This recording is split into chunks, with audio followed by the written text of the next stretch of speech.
let's just see what we consider to be the 3 acceptable types of investment that you'll see this fund make. On the left-hand side, we will look to invest in companies that we would call stable compounders.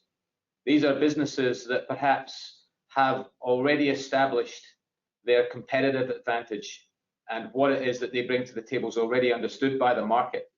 However, there is some latent value creation event. It could be the balance sheet's not fully deployed, or simply that the assets are inappropriately valued by the market today.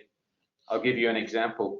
Uniti Group, one of the logos you see on the bottom right-hand corner of your screen there on that stable compounders column, that's a business that Dominic and I are prepared to take a 5-year view on. And in that period of time, we think this business is going to have 20 to 25% market share of NBN connections around Australia. Now that's important because NBN connections is a duopoly. We think that business over time will come to be valued as a telecom infrastructure type business and achieve a much higher valuation regime than the market affords it today.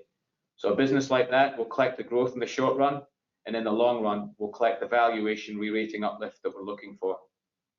If I turn your attention now to the right-hand side of the slide, that column titled Structural Winners, here we are looking to play those global megatrends that you hear about on the news: cloud technologies, e-commerce, artificial intelligence.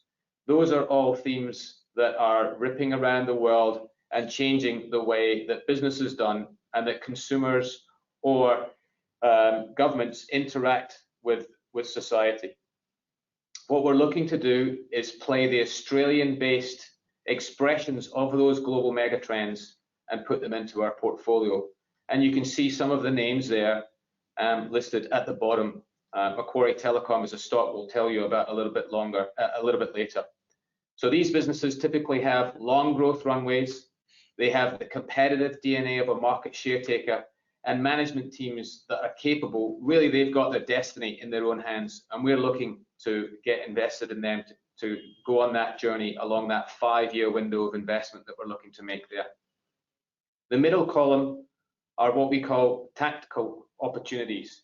Here, the opportunity may only be something that we see playing out over the next year or so. So we tend to take a shorter term perspective for making investments in this area, but they are no less resonant. And we are seeing many tactical opportunities today.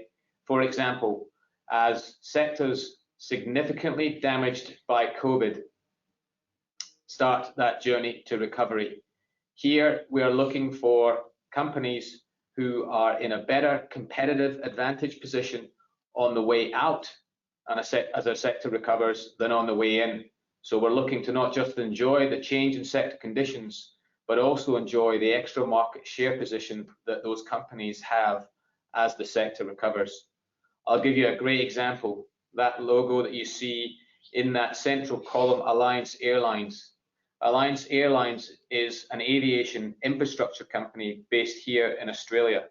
And what they do is at times of maximum sector distress, just as we've been through with COVID, the aviation sector globally has been under some quite considerable stress.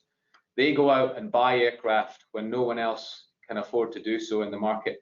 They put them on their balance sheets, paying sometimes 30 to 40 cents in the dollar, and then they put them to work.